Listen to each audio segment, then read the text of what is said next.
Our body doesn't know the difference between yoga asana and say Pilates or dance or CrossFit. Our body registers all of this as movement. And so while my interest is in traditional yoga practices, I'm also interested in movement in general and filling in some of the gaps that traditional yoga doesn't necessarily address or tackle. I think when you combine the training that yoga gives you in terms of your nervous system, your mind, your body, your heart, and apply that to other forms of movement, the merger is really sweet, and there's really no end to what you can explore.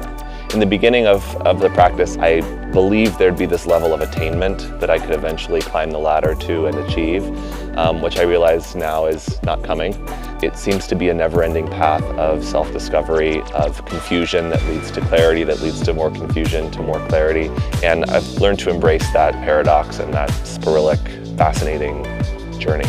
When you have lots of ambition and unspecified vision for how you want your life to unfold, it was easy for me to fall into this cycle of never feeling like I was doing enough. And I remember the first time I went to a yoga class, it was a power yoga class, but at the end of that I felt so accomplished. And it put me in a place of real acceptance and satisfaction with myself that I really hadn't experienced up until that point. And that's kind of what kept me going back to class in those early years, was just that feeling of having done something well. And so I keep going back into the practices because it keeps me engaged, it keeps me aligned and in harmony with this intelligent, dynamic tapestry of movement that is life. I can take you to the land of dreamers. I'm a diverse specimen and a mutt in every way. It's interesting to look at things from as many different angles as possible, and the yoga practice gives us the opportunity to engage in that level of exploration. Do you believe in me?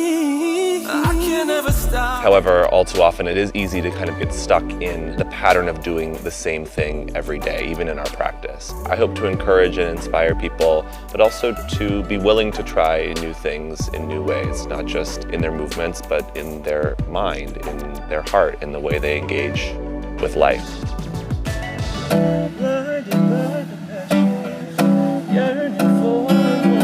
Music is something that has always been a part of my life. I grew up singing and playing music. So music to me is almost like breathing. Like, it's not something that I do, it's something that I feel like I am. And yoga at one point was something that I did, and now I feel like the yoga practice is something that I am. It's something that lives in my body.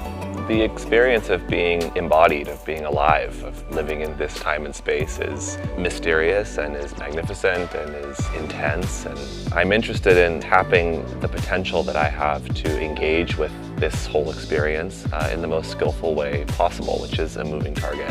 And so it makes most sense to me to start with me, my body, my mind, my heart, my electromagnetic field.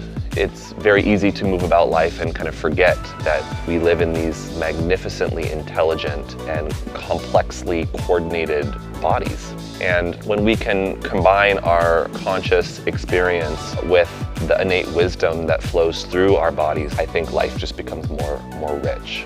My hope in teaching is that I can share what I've learned from various sources and from my own sort of inner exploration. And I want to give it away. If the teaching is successful, if you map the movement in your body, then you own it. And whether it came from me or came from yourself or came from whomever, once it's yours to enjoy and hopefully to pass on.